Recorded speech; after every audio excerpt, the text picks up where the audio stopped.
So you have your CDE30, let's learn how to get it set up for the first time. You do have to go through a setup menu. Little pro tip, if you have a wireless keyboard mouse, it's a little easier than using the remote. I will show you how to use it with the remote. However, we're gonna start by coming down and selecting next for our language. This is initially designed to connect via Ethernet. We're gonna switch to Wi-Fi, so we're gonna move up and select Wi-Fi, then come back down and change the status to on. And then you're just gonna select the network from the list and type in the password or any other information you need to. Once you're connected to the network you want, go ahead and select next. For time zone, it is set to automatic, but you do have to update your time zone.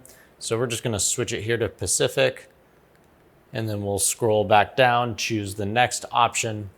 And then for this panel, we recommend putting it in normal energy mode, unless you want it to turn off randomly. Basically, the idea is that, yeah, it's gonna be on, right? It's gonna be used in the classroom, it's gonna be used in the hallway, office, so we wanna make sure that it's on all the time. Just make sure you confirm and acknowledge that, yeah, this is gonna be designed to stay on. And then here we're going to accept the My View Board terms, and then click Next. And then we're gonna leave the panel in normal mode, and we're gonna come down here and make sure that we're selected on Finish. And that's it. That's how you get through the setup process. Now, my firmware, I've already updated, but you wanna make sure that your firmware is up to date. So go over to Settings, go to System, choose About, and then do Online System Updates.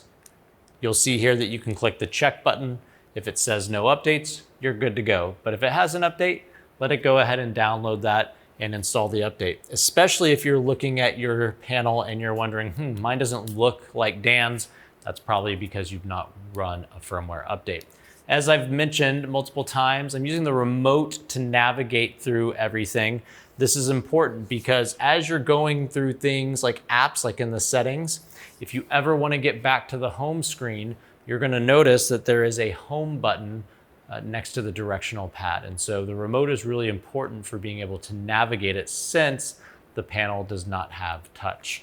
But you'll notice here on the home screen, we have different apps like Manager that's used to manage the device. AirSync we'll talk about in another video. That's how we can cast our device to the panel. We can also plug in and then switch inputs like using USB-C and HDMI. Again, we'll have another video to cover that. But in terms of getting the panel up and running, make sure it's up to date and connecting to the internet, those are all the steps you need to cover.